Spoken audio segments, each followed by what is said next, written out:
हम लोग कक्षा 4 अध्याय 1 संख्याएं पढ़ रहे हैं। आज हमारा अंतिम दिवस है। इससे पहले हम लोग ने ऊपर के सभी प्रश्न कर लिए थे। हमारा यह प्रश्न अभी बचा हुआ है, तो आइए बचे हुए कुछ प्रश्नों को पूरा कर लेते हैं, फिर हमारा ये अध्याय समाप्त हो जाएगा।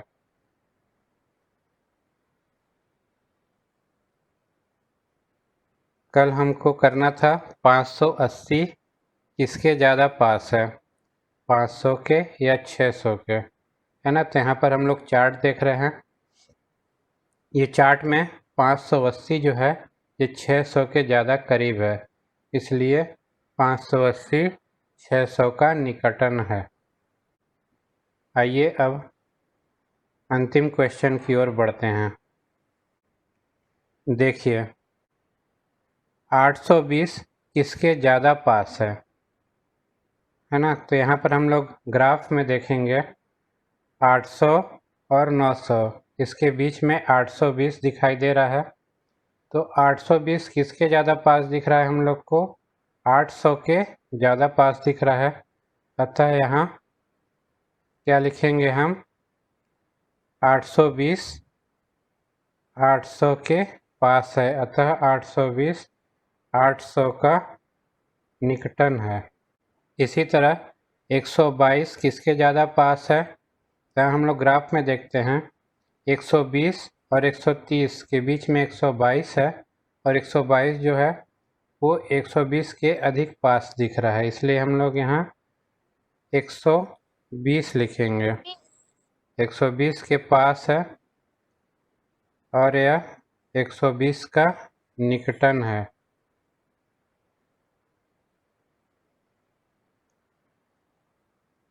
आइए अब आगे देखते हैं।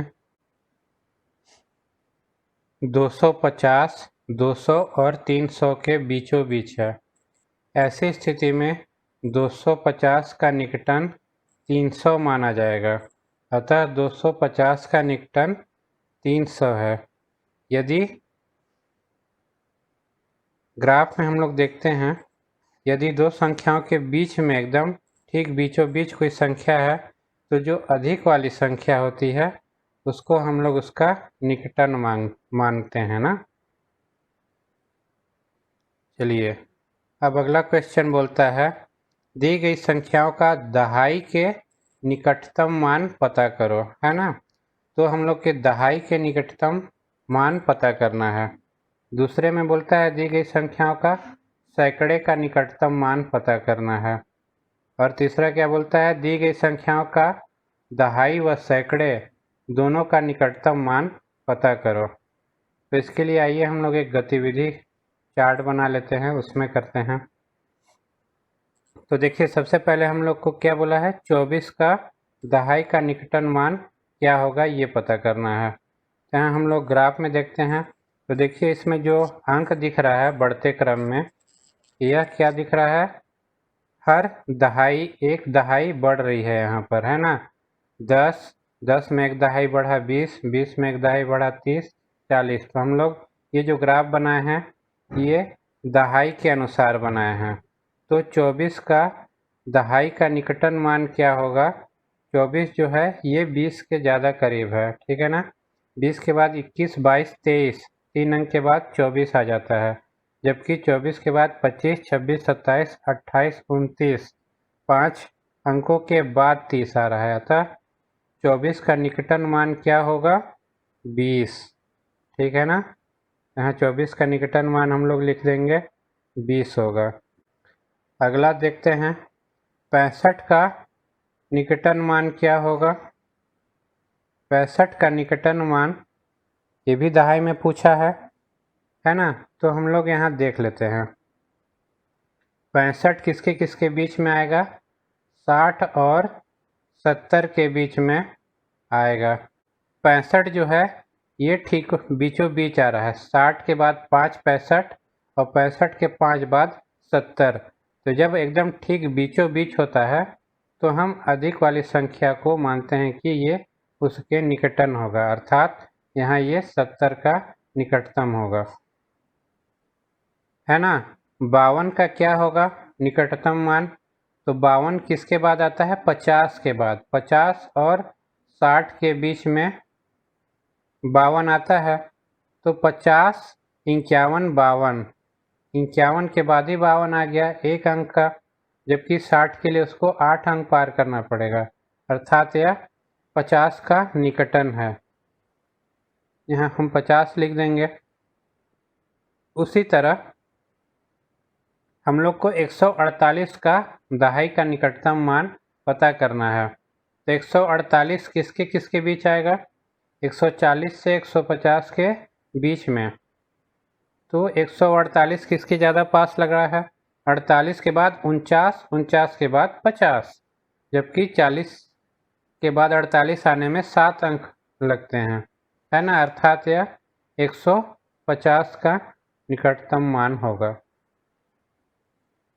अब चलिए देखते हैं सैकड़े के निकटतम मान ज्ञात करना है हमको। तो इस ग्राफ में देखिए, यहाँ जो हम लोग दूरी बनाए हुए हैं इस ग्राफ में, ये 100 फिर 200 अर्थात सैकड़ा, एक एक सैकड़ा बढ़ते जा रहा है यहाँ पर, क्योंकि हम लोग को सैकड़े का निकटतम मान ज्ञात करना है।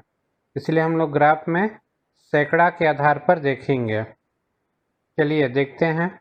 पहला है 235। 235 किसका निकटतम मान होगा? तो 235 किसके किसके बीच आ रहा है? ये आ रहा है 200 और 300 के बीच में, 200 के या 300 के। तो यहाँ पर ध्यान दीजिएगा, 235 ये 50 से कम है कि ज़्यादा है? जैसे हमारे पास सैकड़ा में लिए हैं, सैकड़े का ठीक आधा कितना होता है? 50। 100 का आधा 50 होता है ना। तो अब हम लोग को ये देखना है कि जो दहाई की संख्या है वो 50 से कम है या ज़्यादा है। तो ये जो 35 है यहाँ पर, ये 50 से कम है। 50 से कम है इसका क्या मतलब? ये अपने 200 वाला जो है, जो बाईं तरफ है ना, जो कम वाली संख्या है उसके ज़्यादा निकटन होगी, अर्थात यह 200 का निकटन हुआ। अगला देखते हैं एक 709। 709 किसके किसके बीच आ रहा है? 700 और 800 ये दोनों के बीच आ रहा है। अब देखते हैं ये किसके निकटन है? तो यह 709, जो 9 है दिख रहा है, ये 50 से ये भी कम है ना। 50 से कम है अर्थात ये कम वाली संख्या का निकटन होगा, अर्थात 700 का यह निकटन है। अब देखते हैं 676 किसके किसके बीच की संख्या है? 600 और 700। अब देखते हैं इसके दहाई में कितना है और इकाई में कितना है। तो दहाई इकाई मिलके यहाँ क्या हो रहे हैं? 76। तो 76 50 से बड़ी है संख्या या छोटी संख्या है? 50 के बाद आती है 76, अर्थात ये 50 से बड़ी है, अर्थात ये ज़्यादा वाली संख्या। छोटी वाली संख्या 600, बड़ी वाली संख्या 700। क्योंकि यहाँ ये 50 से अधिक दिख रहा है इसलिए ये 700 के निकटन है। अगला देखते हैं 550। 550 किसके किसके बीच की संख्या है? 500 और 600। अब यहाँ पर क्या है? ये 50 से बड़ी है कि छोटी है? ये तो बिल्कुल 50 ही है, एकदम आधा। तो जब बिल्कुल आधे में होती है तो हम लोग ज़्यादा वाली संख्या के निकटन मानते हैं, अर्थात यह 600 का निकटन हुआ। आ गया समझ में? चलिए आगे चलते हैं। आगे क्या बोल रहा है? दहाई व सैकड़े दोनों के निकटतम मान ज्ञात करो। तो यहाँ पर हम लोग ग्राफ में पहले देख लेते हैं कि 138 का दहाई और सैकड़ा का निकटतम मान क्या होगा। तो सबसे पहले दहाई का निकटतम मान ज्ञात करते हैं। तो ग्राफ में देखिए, ग्राफ में ये जो दूरी बनी हुई है ये दहाई की बनी हुई है, 120, 130, 140 बनी हुई है ना। तो 138 किसके बीच किसके मध्य की संख्या है? 130 और 140। अब ये किसके ज़्यादा है, तो हम लोग को देखना पड़ेगा कि ये किसके ज़्यादा करीब है। तो 138, 138, 139, 140, एक अंक के बाद 40 आ जा रहा है, जबकि इसको अगर हम लोग 130 से तुलना करें तो 130 से 138 ये दोनों के बीच आने में इसको 7 संख्याओं से गुजरना पड़ेगा। इसका क्या मतलब हुआ कि 138 140 के ज़्यादा निकटतम है, अर्थात दहाई में 140 के निकटतम है। अब देखिए इसको सैकड़ा से तुलना करते हैं कि सैकड़ा में किसके ज़्यादा निकटतम है। तो यहाँ पर हम लोग ग्राफ में जो दूरी बनाए हुए हैं, ये 100 की दूरी हमको दिख रही है, 100, 200, 300, 400। अब हम 138 को देखते हैं, ये किसके बीच में आता है। तो 138 100 से 200 के बीच में आ रहा है। अब हमको यह देखना है कि ये 38 जो है ये 50 से छोटी संख्या है या 50 से बड़ी संख्या है। तो यह 50 से छोटी संख्या है, अर्थात ये छोटी वाली संख्या के निकटन होगा, अर्थात यह 100 का निकटतम है। आ गया समझ में? आइए हम लोग और प्रश्नों का उत्तर, 2 प्रश्न और बचे हैं, उनका उत्तर ज्ञात करते हैं। यहाँ बोल रहा है 559 का निकटतम मान क्या होगा। तो सबसे पहले हम लोग दहाई का निकटतम मान ज्ञात करते हैं। तो 559 किसके बीच की संख्या है, 550 और 560 ये दोनों के बीच की संख्या है। तो 559 इसके बाद आ जाता है 560, मात्र एक गैप में है, अर्थात यह दहाई में 560 का निकटतम हो गया। इसी प्रकार हम लोग सैकड़ा में देखते हैं, सैकड़ा में किसका निकटतम होगा। तो 559 इन दो संख्याओं के बीच की है, तो 500 और 600 इन दोनों के बीच की संख्या है कि 559 में ये जो इकाई दहाई की संख्या है 59, ये 50 से बड़ी है या छोटी है। तो यह निश्चित रूप से 50 से बड़ी है, अर्थात यह इन दोनों में से जो बड़ी संख्या है उसके निकटतम होगी, अर्थात यह 600 का निकटतम हो गया। अब चलिए हम लोग अगले प्रश्न पे चलते हैं। 427 का निकटतम मान क्या होगा। तो पहले हम लोग दहाई के लिए देखते हैं। तो 427 इन दोनों के बीच की संख्या है, तो ये 420 और 430 इन दोनों के बीच की संख्या है। अब हम लोग देख लेते हैं कि 27 के बाद 28, 29, 30 तीन संख्याओं के बाद इसको 30 मिल गया, अर्थात ये 430 जो है ये दहाई का इसका निकटतम मान होगा। हम लोग यहाँ लिख देते हैं 430। अब सैकड़ा के लिए हम लोग देखते हैं क्या होगा निकटतम मान। तो 427 किन दोनों के बीच की संख्या है। तो 400 और 500 इन दोनों के बीच की संख्या है। अब हम लोग ये देखते हैं कि ये 27 जो है ये 50 से बड़ी है या छोटी। तो ये 50 से छोटी संख्या है, अर्थात इन दोनों में जो छोटी संख्या है ये इसके निकटतम मान का होगा, अर्थात यह 400 के निकटतम मान में है। इस तरह हमारा अध्याय 1 समाप्त हुआ।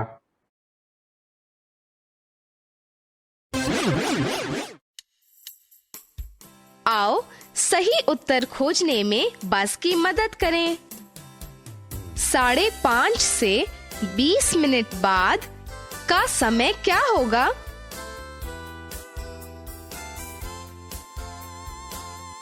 साढ़े 5 जमा 20 बराबर 5:50।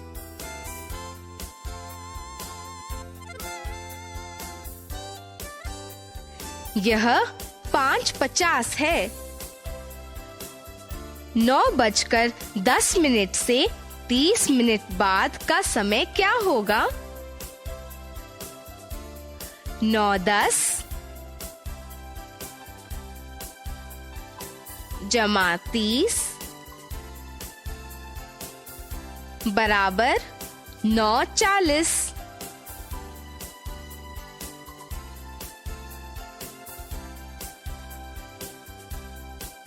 यह 9:40 है। 7:25 से 15 मिनट बाद का समय क्या होगा? 7:25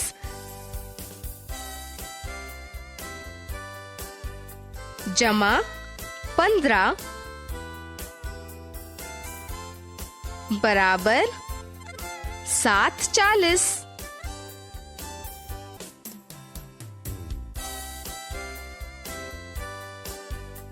यह 7:40 है। 6 बजे से 45 मिनट बाद का समय क्या होगा? 6 जमा 45 बराबर 6:45।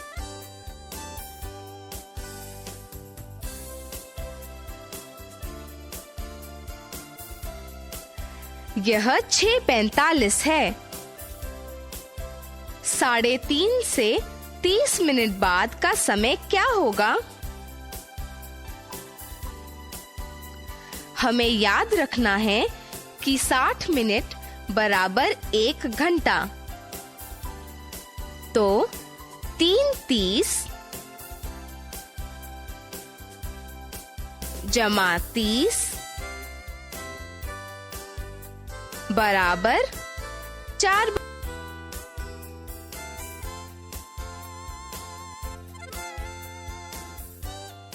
यह 4 बजे है।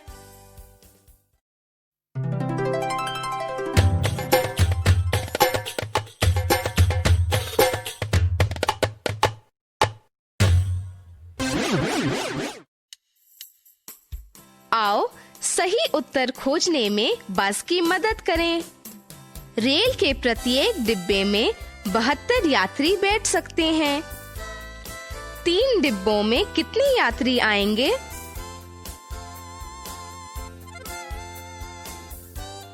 150, 250, 350 या 216।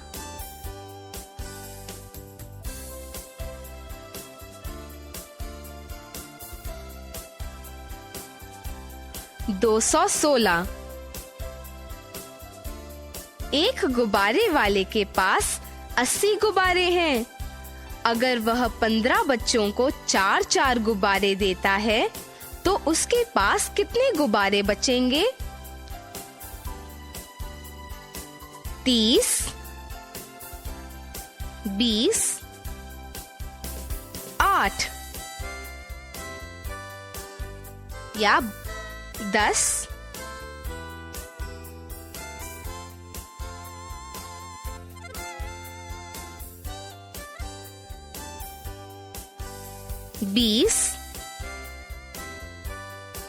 जंपा ने अपने 4 दोस्तों को 3-3 फूल दिए।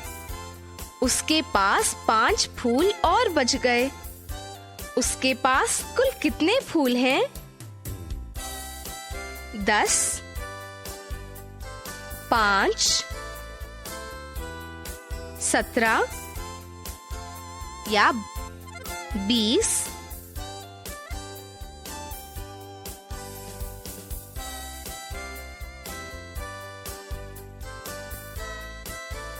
17। 80 लोग बैलगाड़ी पर बैठकर शहर जा रहे थे। प्रत्येक बैलगाड़ी पर 10 लोग बैठ सकते हैं। उन्हें कुल कितनी बैलगाड़ियां चाहिए?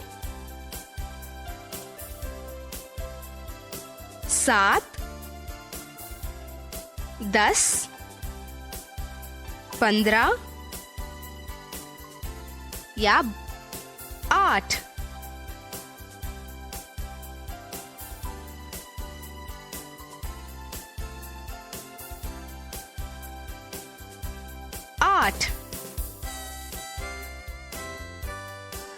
संख्याओं का कौन सा जोड़ा मिलकर 600 से अधिक होगा? 137 और 221 या 99 और 399 या 150 और 327 या 348 और 260।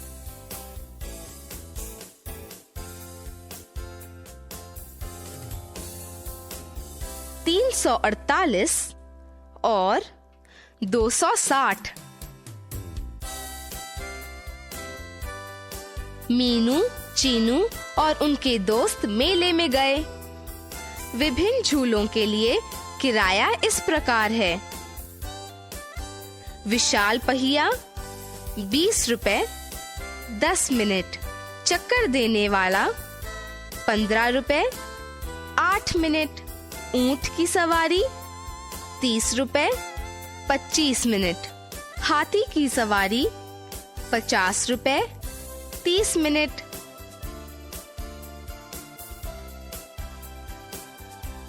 मीनू और चीनू पहले विशाल पहिए पर गए और फिर ऊंट की सवारी की।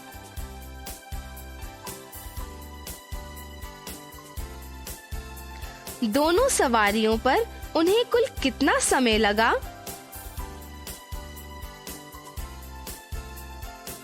दस मिनट जमा 25 मिनट बराबर 35 मिनट। उन्हें दोनों सवारियों पर 35 मिनट लगे। दोनों सवारियों पर उन्होंने कुल कितने पैसे खर्च किए? 20 रुपए गुणा 2 बराबर 40। उन्होंने विशाल पहिए पर 40 रुपए खर्च किए। 30 रुपए गुणा 2 बराबर 60।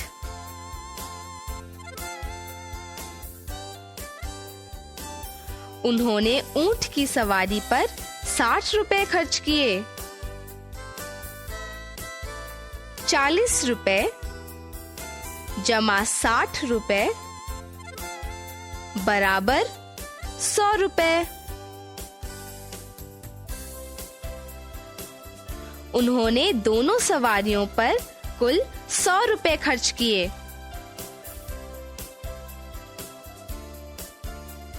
किन सवारियों पर 20 मिनट से कम समय लगता है?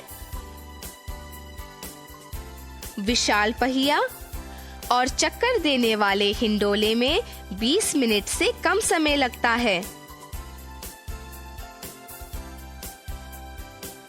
मीनू और चीनू के कुछ दोस्त विशाल पहिए पर झूलने गए। उन्होंने झूले के लिए कुल 80 रुपए दिए। क्या तुम बता सकते हो कि कितने मित्र झूलने गए थे?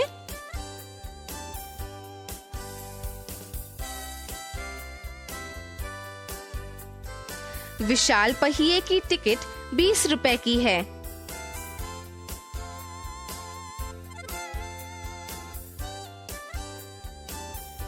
तो 80 भाग 20 बराबर 4।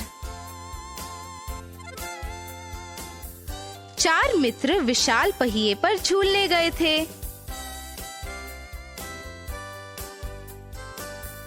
कौन सी सवारी 50 मिनट में 2 चक्कर लगा लेती है? ऊंट की एक सवारी में 25 मिनट लगते हैं,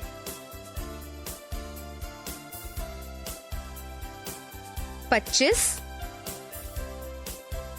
जमा 25 बराबर 50।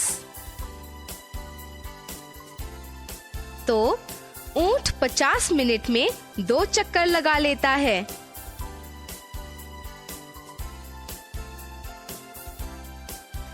किस सवारी पर 2 चक्कर लगाने में 1 घंटा लगता है? हाथी की एक सवारी में 30 मिनट लगते हैं। 30 जमा 30 बराबर 60 मिनट। 60 मिनट बराबर 1 घंटा। तो हाथी की सवारी 2 चक्कर लगाने में 1 घंटा लेती है।